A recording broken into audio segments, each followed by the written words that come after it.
legends, and welcome back to the Fanatics Clubhouse. This is Chin Music, and my name is Tom Gallop. Boy, oh boy, the cricket world just took a massive sigh of relief. It's been an enormous summer. India and Australia quickly followed by one of the bigger big bashes in memory. Then Australia hot-tailed to Sri Lanka before what felt like a very frantic Champions Trophy, which concluded on Sunday. India have defeated New Zealand. New Zealand, ever the bridesmaid, never the bride, have lost another big ICC final, but a massive win for India and a champion one-day team. Moe, I know you're feeling the pinch of a busy summer. I wanted a coffee with you this morning, but I saw you stumbling out of the day spa. Tommy, ladies and gentlemen, that's no auto-prompter. That is straight off the cuff. That was unbelievable. How long have you been practicing that? Episode 15, it just comes pretty naturally to me these days. Oh my goodness. Unbelievable, Tom. That's your best intro yet. Thanks, Moe. Everyone, don't forget, Chin Music is part of the ever-growing Fanatics TV. We are building together a suite of epic sports podcasts. You can find us on YouTube or wherever you like to find your favourite podcasts, including Spotify. Speaking of Spotify, today we are joined by Mitch Starc, who... through the famous Spotify story, was actually the making of Moises Henriques' budding media career. Starkey, welcome onto the big brown couch. And if you don't mind, let's start right there. Take us right back to when you walked into that hotel room and Moe was suspiciously on his laptop. Yeah, thanks for having me. It's, where do you follow from that entrance? Gee whiz, well done. That's probably one of the best I've seen. Well, I don't know, Moe, where do we start? I still have no bloody idea. I have a fair idea. Starkey told me an hour before he was coming in that he was coming in. They told me to, just try and look so el natural, and we didn't have a study desk in the room. So what else was I supposed to be doing? And those hotel rooms are bloody cold. So we were both in training tops. Yeah. The door was open. There were boys in the hallway playing mini golf. He knew I was coming. I think that's a pretty gutsy wank. if I'm having, if I'm doing that door open, what do they call it? A danger wank. How many years ago would that have been? You both would have been pretty young. So I think if you rewatch the clip, there is a suitable amount of awkwardness between you both, despite the fact you've gone on to, respectively have great careers. At that time, you're probably a bit nervous doing a bit on camera, and that really comes out in it, which probably didn't help Moe's cause. I'm certainly a bit more comfortable around a microphone now than it was nearly 12 years ago. So there's been some time between now and then, but I'm not sure I've done any diaries since. So that might have closed that door in my video blog career. We've been chasing you hard to come on this podcast. Of course, you probably have a preference for cricket podcasts, given your standing with the Willow Talk crew, who are good friends of ours. But it's great to finally get you on here. You've obviously had a bit of a think about what you'd wear today. Talk us through that T-shirt. Well, I thought the Willow Talk shirt and hat might have just been pushing the friendship a little bit, so I've kept that one for the Willow Talk, but I've gone with a cricket-specific shirt. I've actually stumbled across a few of these shirts online, and there was one that was like one of Travis Head with How's the Head on it, him having a spa in a schooner glass. I've got a Nathan Lyon one, and I've got this one here which says Hazel Wickets. So Joshy obviously didn't get too many games through the summer with his body, and after the Boxing Day test, I thought I'd throw it on for the team song and get him involved. So thought I'd bring that one in today. It's outstanding. And Moe, speaking of props, it's an ever-building set here at the Fanatics Clubhouse. You brought a couple of things in today. Do you want to talk us through the newest additions? I'm most interested in the coffee table book, and also the particular range of DSC bat that you've been good enough to bring in, and the fact that you pointed out the special thing about that bat to me within 30 seconds of you entering the building. Firstly, let's introduce this. It's the newest and most valuable addition out of the three props brought in today, a Mitchell Starc Australian representative jersey, and I think it has the Indigenous design on there. So I think this is way too valuable to have in here. Mitch, we might get you to take this away. I don't think we'll ever see that again once Woz sees it. So thanks for bringing that in. Starkey, I signed a jersey for Mo behind, so we might actually get you to sign one for him as well. And just leave him a little message. He appreciates those. Sounds good. Secondly, we have 150 years of New South Wales first-class cricket by Colin Clowes, a chronology. I'm not sure if I feature in that, although I am basically 1/7 of that. I've played 20 20 of those 150 years of first class cricket. And then, DSC, when I was quite important, which was quite a long time ago, I had my own bat line, the MH21. Why 21? That's just always been my playing number. Yeah, I think, I'm first of the second 87 was my birth date. And I didn't want to get 12, so 1-2, because it made me look like the 12th man all the time, which really in international cricket I was. So I just reversed the numbers to make sure that there was no, I guess, confusion that I wasn't 12th man. So I went to 21 instead of 12. Just to try and keep the sort of, the month, day, birth date thing going. And I remember as a kid, 12 was my cousin's favourite number, which then became my favourite number as well, because he was older than me and he played cool video games, so I wanted to play cool video games as well. But then, as I said, I didn't want to get 12 on the back of my jersey, so I got 21 instead. And this was basically when I was one of the first players to use DSC in Australia. Now they've got many more, and I get the bottom of the barrel bats compared to what I used to when I first got signed. Did you ever progress from the MH? Because Davey's obviously gone to DSC before, he's now gone back to Grey Nick. But he had, where you had your MH21, he had the bull and a little bull logo. Yeah. And it was burnt into the wood.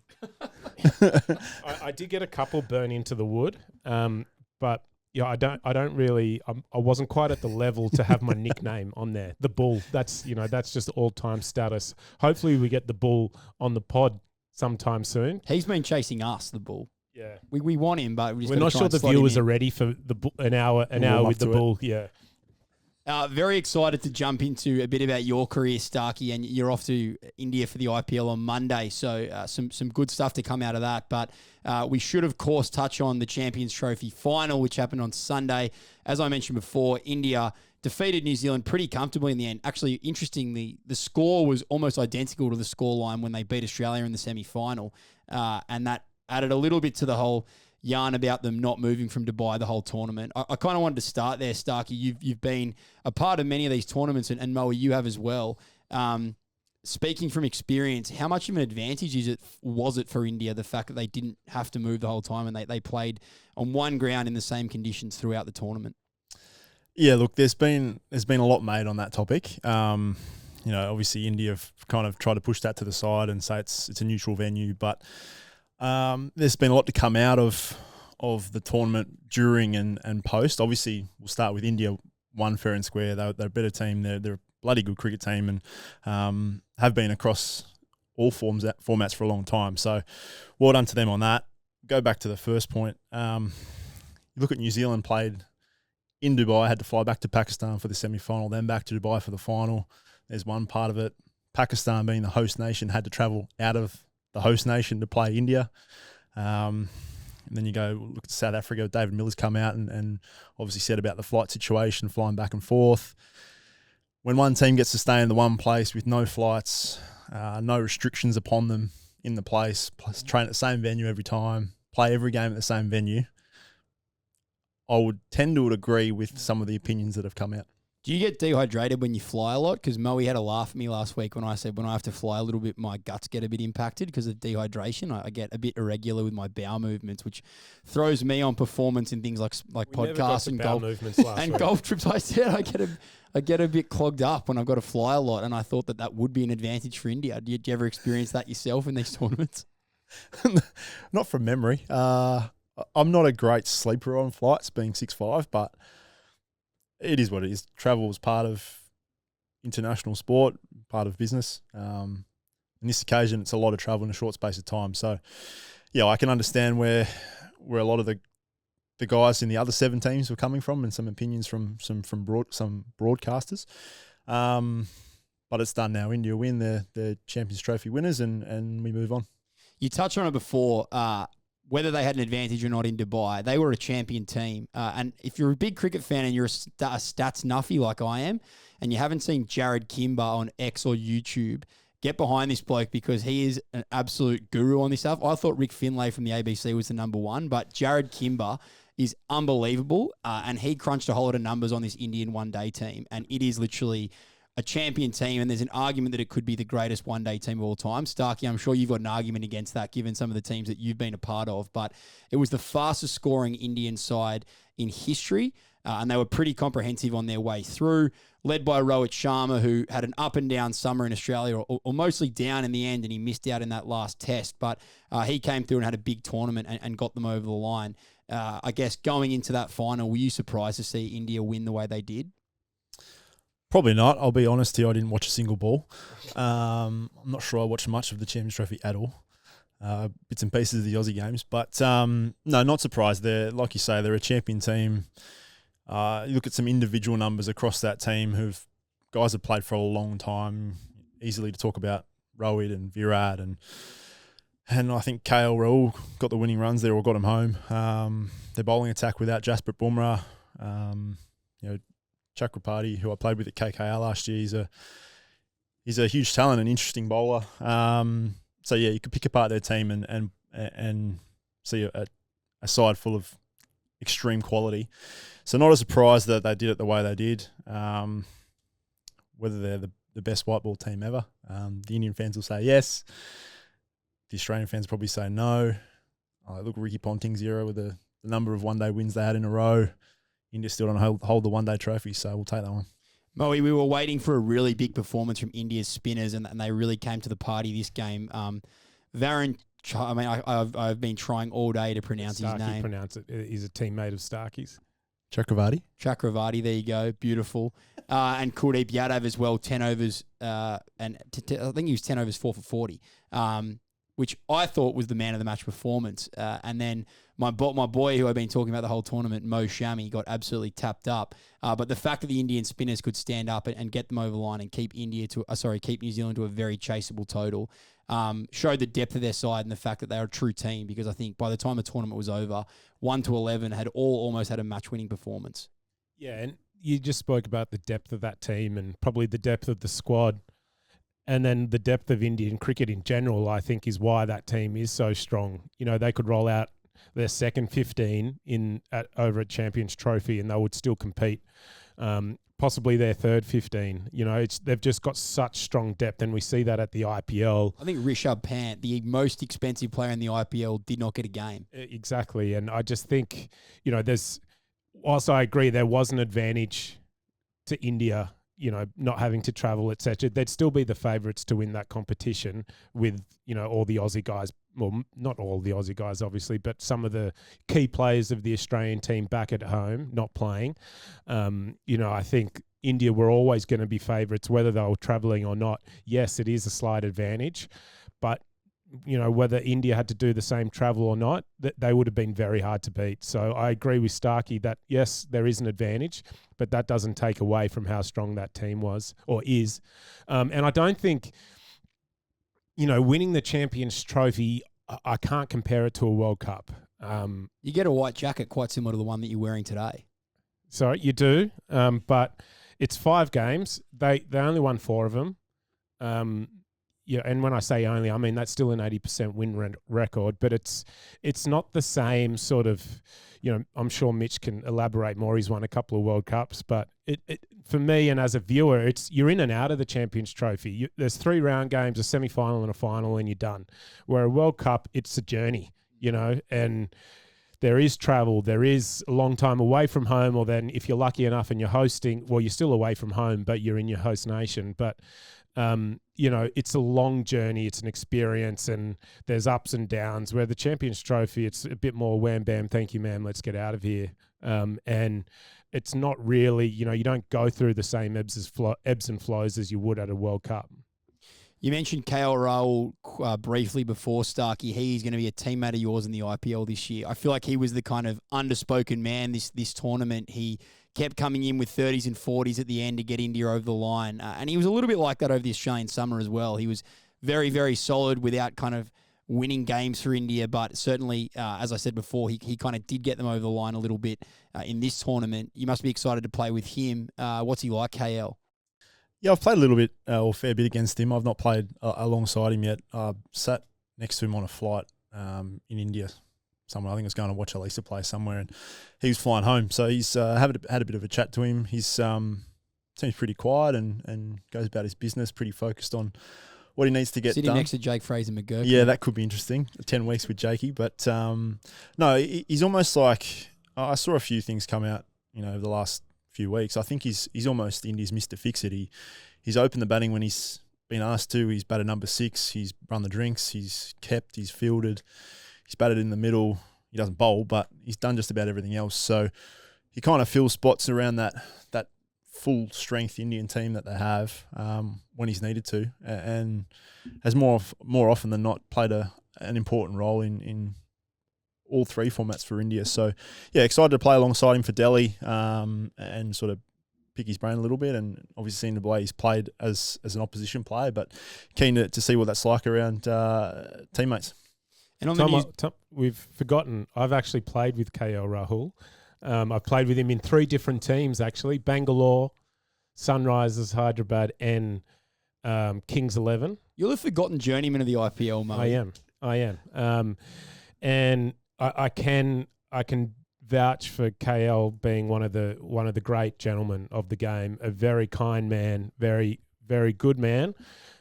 You'll have a great time over there. He's a great bloke. And I remember when I first played with him at Bangalore, he was just a sort of a young kid coming on, a bit of an up and coming star. Didn't really have, the status that he has now. But really silky smooth technique. I'm not sure he got a game that year, and if he did, he might have only played 1 or 2 games. And then a couple of years later, we were at Hyderabad together, and again, sort of played 3 or 4 games, but wasn't a consistent starter. And then maybe 5 years later, play with him at Kings 11, and he's the leading run scorer of the tournament. And just to see his sort of progression, like through his age, and see as he's matured and experienced more things in cricket, how much he's sort of risen. His own expectations and standards around competitions. And I know you sort of described it as a couple of not outs, but I don't think as a batsman there's anything more valuable than being there at the end when there's a game won. And, he did it at the final with 30 or 40 not out. He did it against Australia in the semi-final with 40 odd not out. That feeling of just being there and winning the game, or just being there when the game is won, is just so valuable for your confidence. Next time you go out in a tight situation, you go, oh yeah, I've done this before. And it just makes you a lot calmer because you've done it before. And he's starting to do that not starting, but he's been doing that so consistently. In, semi-final there at the end, grand final there at the end. And, because of those experiences, it's hard to get him, like you'd sort of want him at the top of the order because of how good he is a player. But it is so hard to finish games off. And when people are finishing games off and being not out at the end, you've almost got to make the most of that and keep them there, because that's, whether it's the death of a one-day game or at the death of a T20 game, it feels like all the games get tight.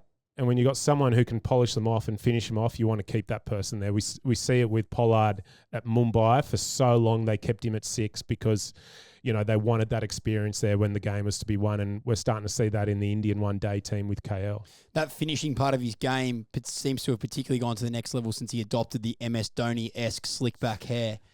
He looks smooth as anything, and it's translating into his batting because MS was obviously quite good at that himself. On the New Zealand side of things, I mentioned before, they are becoming kind of ever the bridesmaid, never the bride in these big tournaments. They punch above their weight. They're a country of 5 million people. They do so well to get into these finals, and then they don't quite get there. Starkey, obviously, famously in 2015, you ripped their heart out with the first ball of the innings. In this case, it was hard fought. Some of their stars from the tournament, Mitch Santner was clinical as always, 10 overs, 2 for 46. Ratchan Ravindra, after having a massive tournament with the bat, actually bowled 10 overs, 1 for 47. And then Michael Bracewell, 10 overs, 2 for 28, including the crucial wicket of Virat Kohli.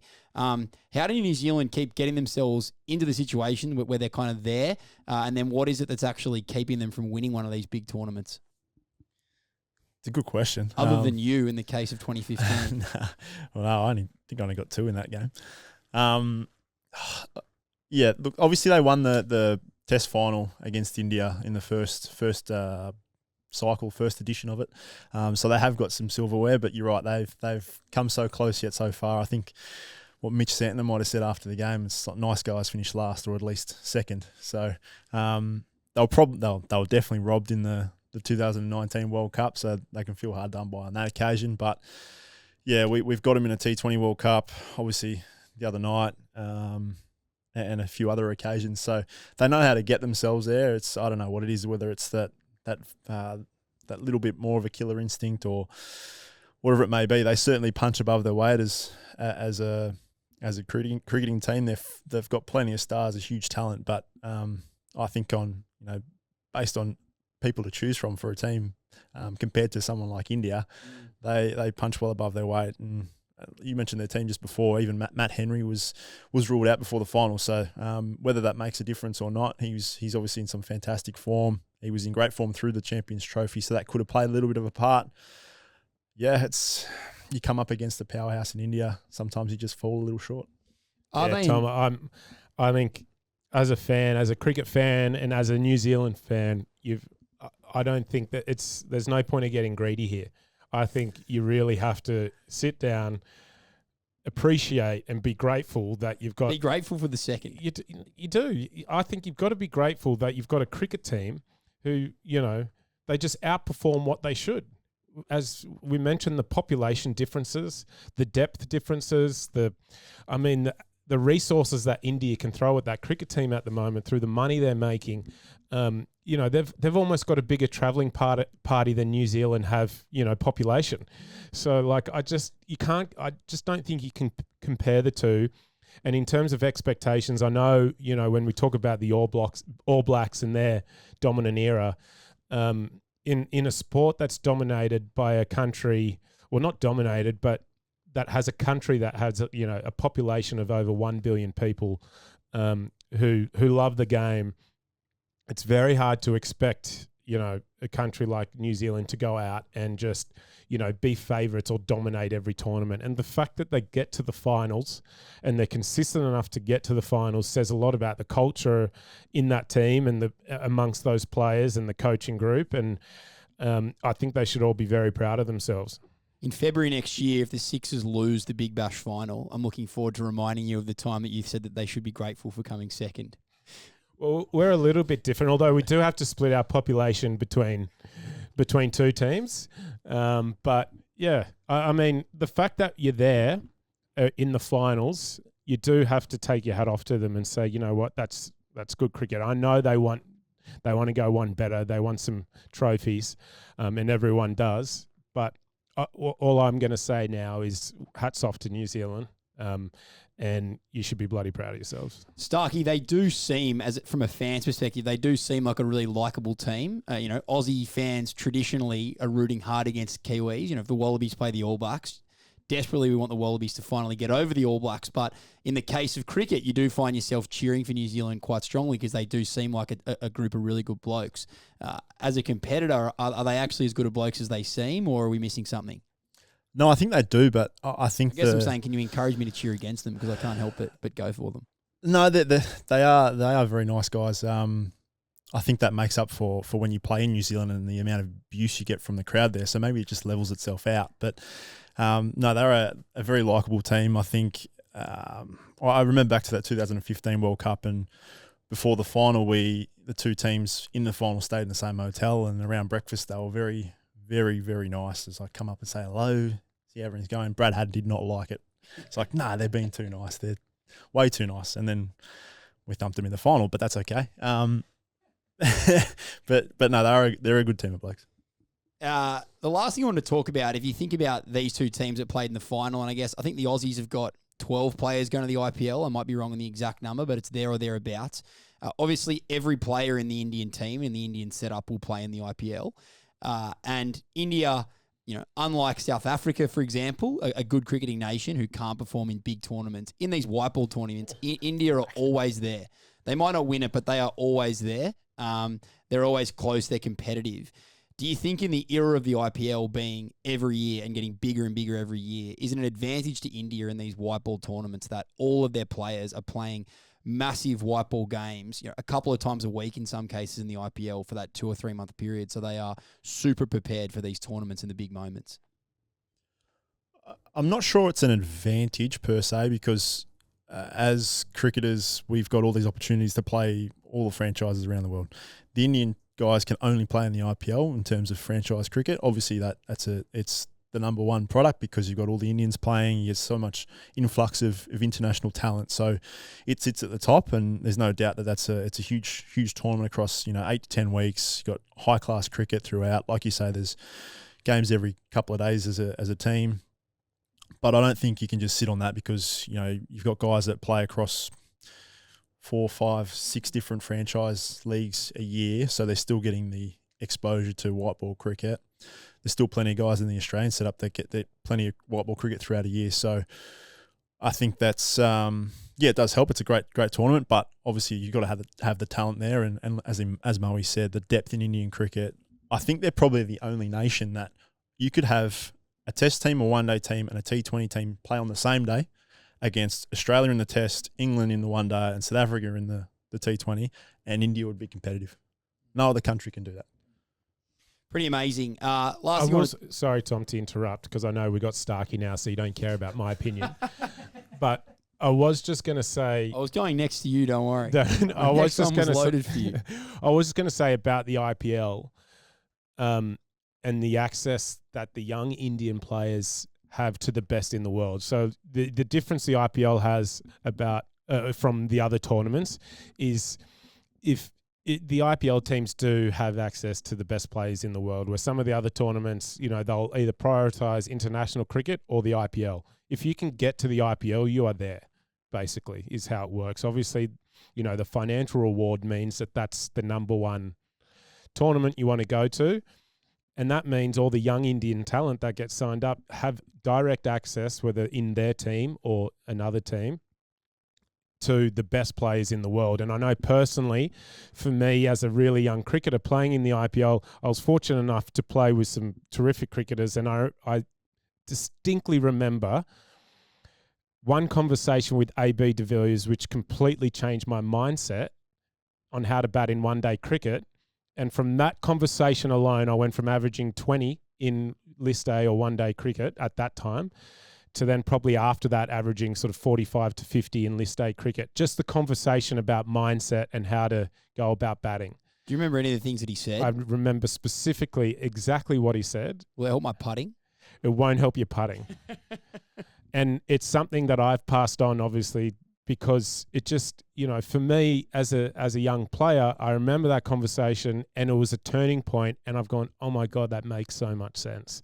And it was something that I've used ever since, and something I pass on to, younger players now. But it's that sort of stuff that you have access to in the IPL, those types of conversations where players, you can just develop these conversations, whether it be a young left armer at Delhi who now has access to one of the greatest left arm fast bowlers that's ever lived. They're just having a chat over breakfast. You don't get that anywhere else.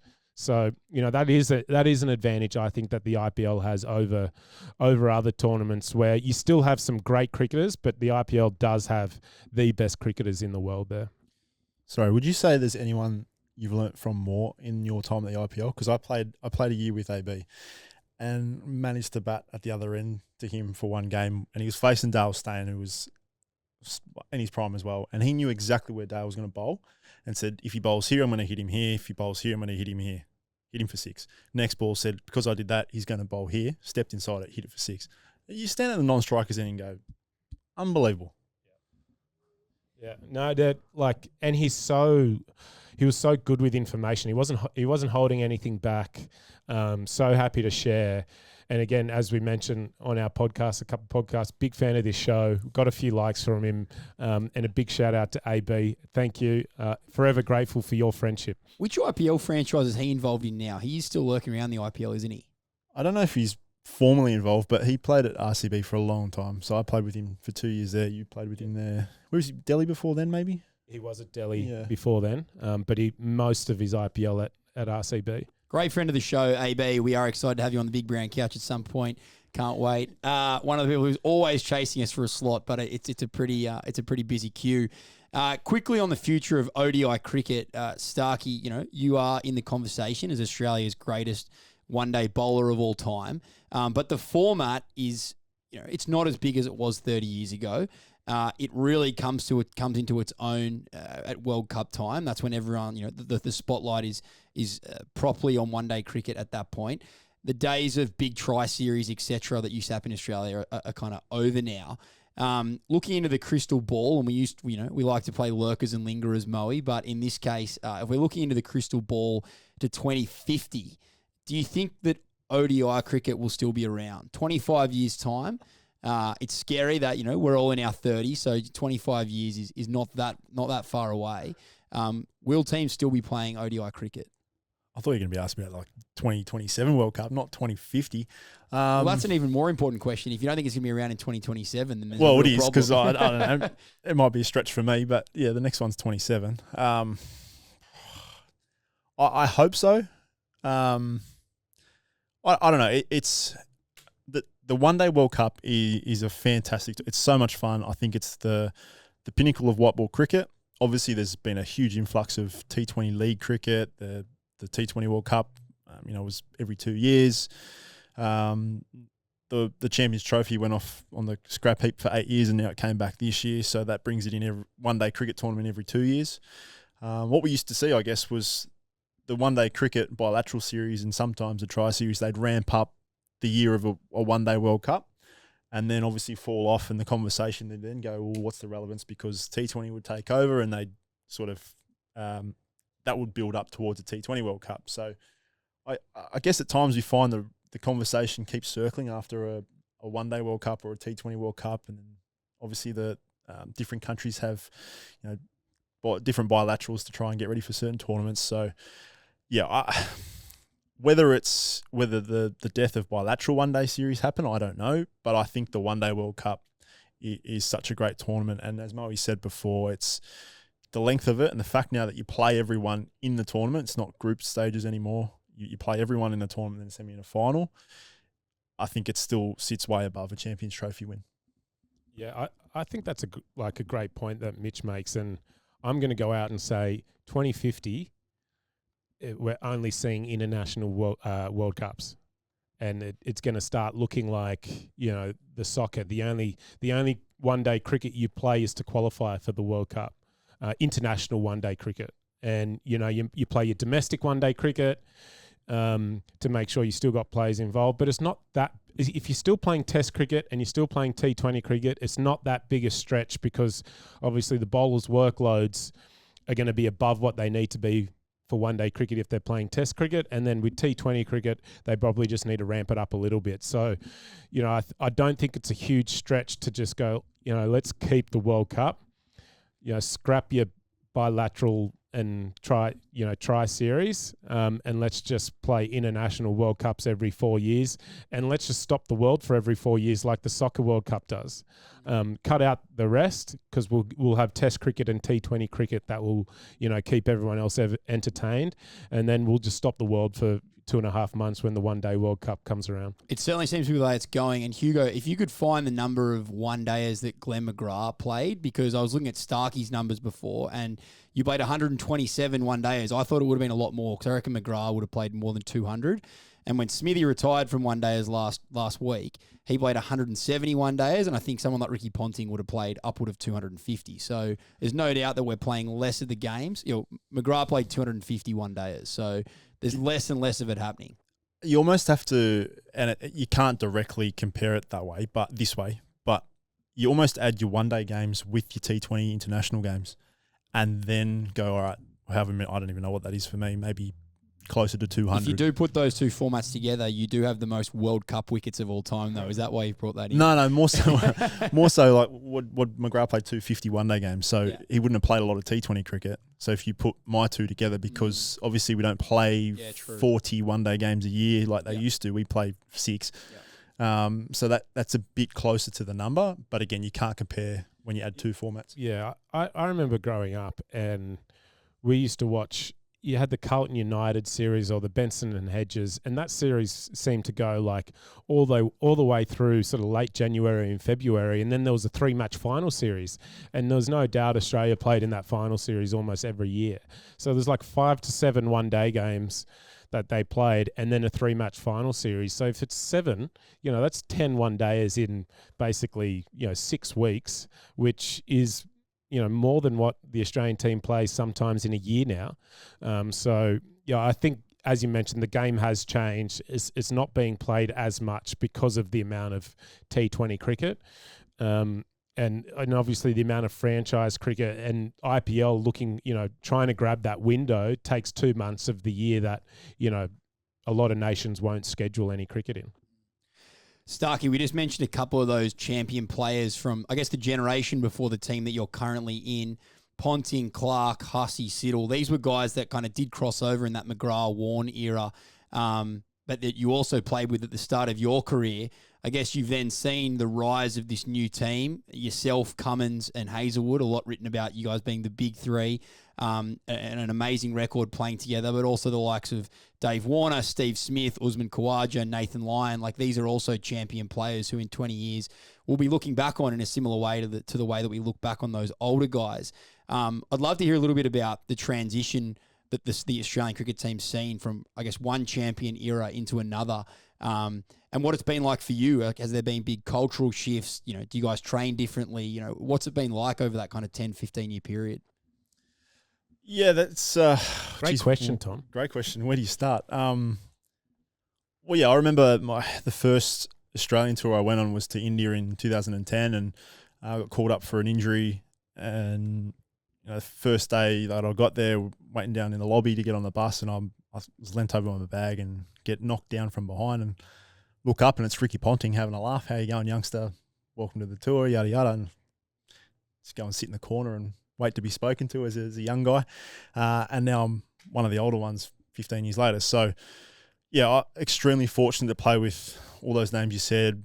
Ricky Ponting was the captain when I first walked in the door. Obviously, Michael Clark, and then Steve Smith, and now Pat Cummins are the captains I play. And I've had this, I think I'm on to my 5th coach now. Paney too. You've actually played under quite a lot of captains. Good one. And then, as I said, this is my 5th coach now as well. So I've seen some change in players, some staff, some cultural changes or directional changes that different coaches bring in, and personnel as well. And now find myself at the back end of my career with around a team of 30, 35-year-olds that we've sort of grown up in the game together. Moe would have played with a lot of those guys and grown up in cricket with a lot of those guys as well. So I think, the dynamic as a group changes whether you're part of the youngster group and in amongst legends like Ponting and Clark and Siddle and Johnson. And then it was about 2015. So before then, I played in Ponting's last test, Hussey's last test, Johnson's last test. And all of a sudden, these guys sort of out of the team, and you go from being the youngest in the squad to now being part of the old guys in the squad.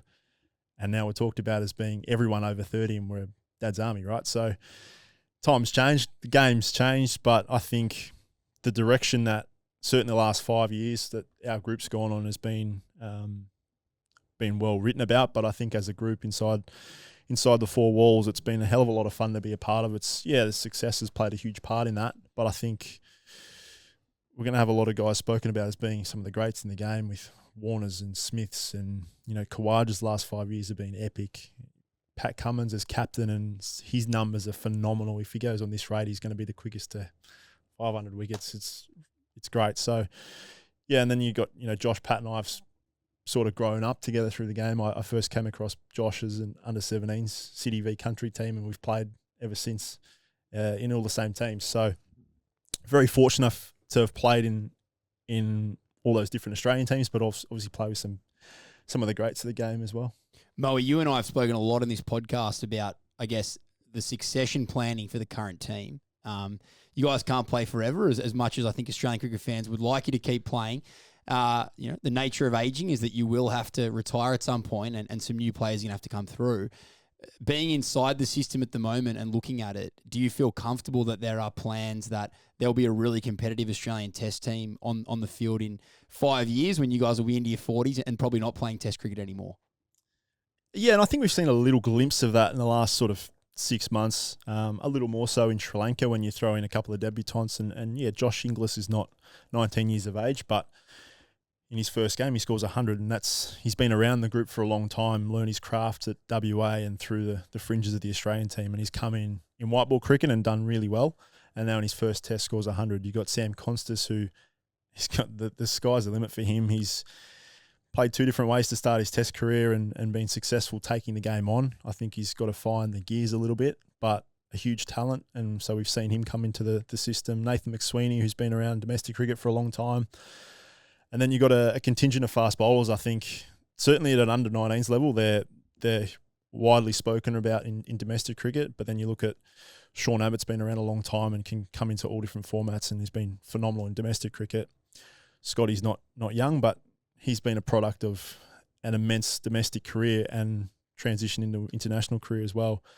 And then you've got Lance Morris, Spencer Johnson, Dorcius, all these other guys. So I think the depth's there at different ages. It's then what does it look like when the 35-year-olds step out and at what times and who comes in? Yeah, I think we've seen a bit of the planets colliding here with, 3 guys, within 2 or 3 years of each other, and also very durable, 6'5" plus. A lot of them played a lot of test match cricket together. I'm not sure we're going to see that again, just because of I think there'll be a lot less cricketers who will try and play all 3 formats moving forward. So whether we see 3 guys, playing all 3 formats like we've seen Mitch, Josh, and Pat again, and you can probably throw Lino into that in terms of Test cricket, but I just don't think we're going to see like a group who have taken so many wickets together, in all 3 formats that we've happened to see with the group of 3 fast bowlers that we've witnessed. I think it's going to be very hard to replicate something like that happening again with 3 guys all so close to each other in age. And I do want to touch on, I guess, your longevity in the game and in international cricket, Starkey, because I remember playing against a young Mitchell Starkovich at Hurstville Oval, and you were playing for the mighty Western Suburbs at the time. I reckon you were 17, and you took 5 for 50 and scored a 50 in the game. You're bowling pretty quick, definitely not as quick as you bowl now, and you didn't swing the ball back into the right-hander like you do now. I remember the game well, but one thing I do remember well is you took a catch and you made I remember watching you take a catch in that game and thinking, geez, this guy can cricket. Like, he knows how to cricket. And it's funny, like, that you're listening and you go, well, he took 5 for and he scored 50. Of course he knows how to cricket. But, when you see a big guy make catching look as easy as Starkey does, then you're like, oh, he gets this game. Like, he knows how to play this game. Is it true that you used to wicket keep a little bit growing up? Yeah, till I was about 15. Well, there you go. So that's probably why he looks still so good learning. under So, and I guess from that, youngster to where you are now, 4th leading wicket taker of all time in Australian cricket, in all 3 formats, and probably only need 10 wickets to go to 3rd. Sitting very comfortable up in your stables up there in Terry Hills.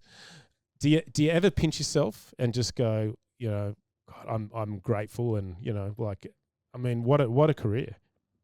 Yeah, extremely grateful. Some beautiful quiet mornings up there that I'm very grateful for.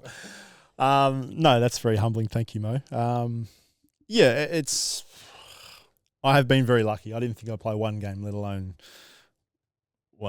280 something games for Australia. So, I'm very grateful for the opportunities I've had and to be able to play for as long as I have so far.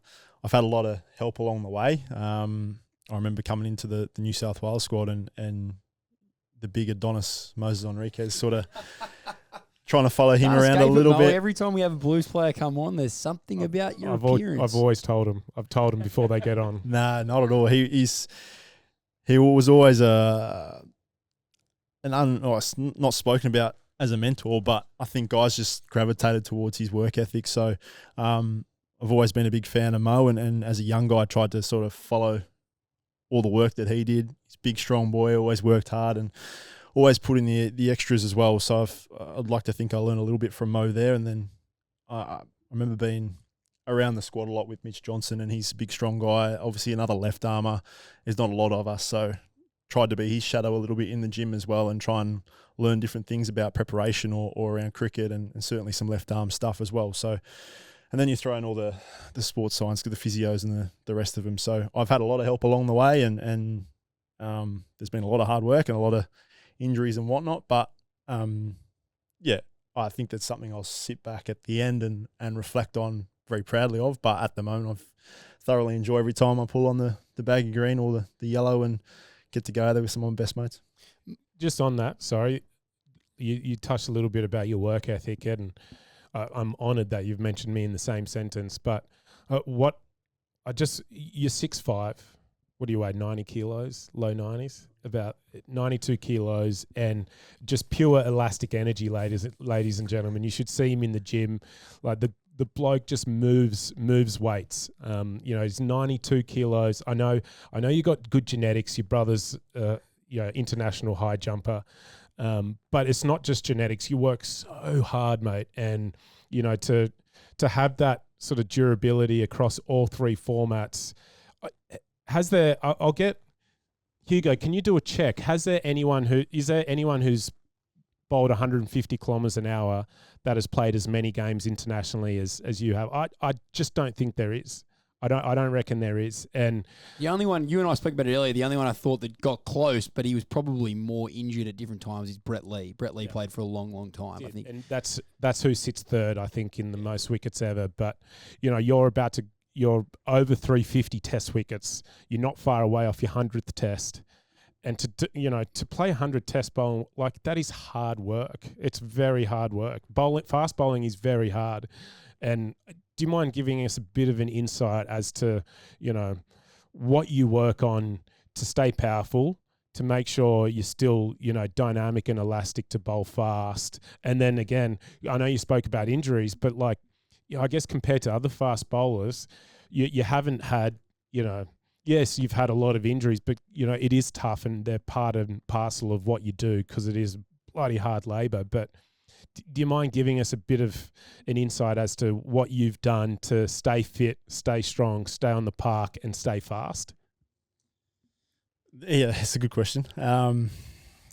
It's a hard one to explain, I guess. It is a lot of time in the gym or a lot of time investing in your body. It's not, it's very much a choice. I wouldn't say at any time has it been a sacrifice, but it's, it's your extra time in the gym. I think I've found over the time, you get less time over 3-format cricket, right? So you might have 2 weeks here. I've had a 4-week block here where I've tried to get my ankle right, and I've used that 4-week block to be back in the gym and try and get up to some of my targets. So I think learning from Johnson and Moe and a few other guys about how they train and how they lift and using their time wisely, I've always kept a core group of lifts that I think when I'm at a certain range, that's when I'm at my strongest, or when I know I'm good to go. And then my weight hasn't really fluctuated. I'm probably a poor eater. I don't fuel I do okay now, but I used to be pretty poor at fueling, so I'd lose weight a lot through a summer. Never had that problem. So I've had to adjust and learn along the way. But I've been lucky to be fairly athletic and naturally athletic around the course of my career. So that's helped in my bowling action. And I've had a bunch of injuries, but whether they've been at sometimes at the right time, there's an element in there where there's a fair bit of stupidity and you play through a lot of different things, and pain management comes into it, and learning what good pain is, bad pain is, what you can bowl through.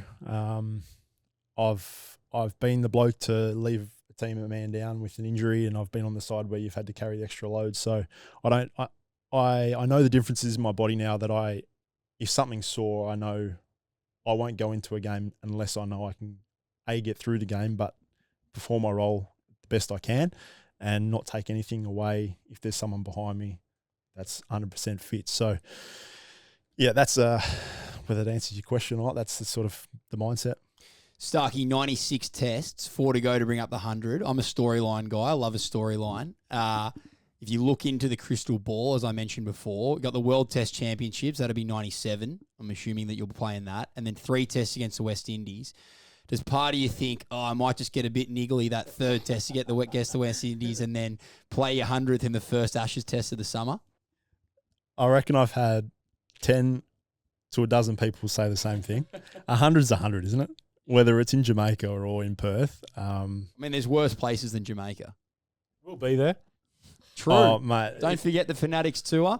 Was holding up a sign saying, don't forget, boys, that you'll be recording live from the West Indies. So if you haven't yet booked your spot on the Fanatics tour in the West Indies, get on it. Starkey will be making live appearances. The boys will be in the hot tub. Tom, get on it. Was flying us business class Qantas, remember? Oh, bang. And if you like and subscribe to Chin Music, you will go into the draw to get a business class seat next to Moises. So you'll be happy to make your 100th test in Jamaica. That's just fine with you. Mate, I'm lucky to play 1 test, so I could care less where the 100th was if I got there. I want to talk quickly about your relationship with Cummins and Hazlewood. You obviously got your Hazlewood T-shirt on, which we spoke about. But I guess, I was competitive as a grade cricketer. There must be a part of you that gets competitive with them. A story that I always think about with fast bowlers. My old man used to open the bowling at the other end of Jeff Lawson in grade cricket. And he tells this great story that they were playing at Randwick Oval. And Dad got the first 4 wickets.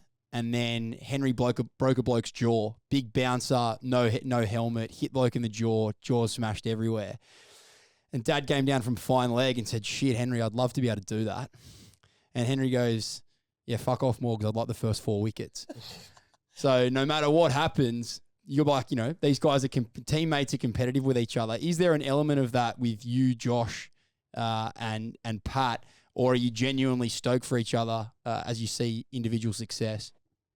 I think 2 parts. I think we don't care who gets the wickets as long as we get 20 and we win a test match. So Pat's flying. His strike rate's incredible. We all do things differently. So I think we complement each other in attack really well. You throw in Nathan as well and Scotty, who's come in at stages. I think everyone bowls differently. So we sort of complete the attack. And, yeah, we're competitive, but I don't think in terms of, I want 5 instead of you. It's let's just get 20 and get the job done. We're more competitive on the golf course, more than anything. We're so stoked for one another, whether they get 5 or the man of the match or whatever it may be. That's awesome to see one of your best mates do that. But on a golf course, it's on. Who's the best golfer? Cummins is flying back towards us. Josh has been the lowest, but he's back out to 9 or something. I think I'm close to 9. I'm about 8.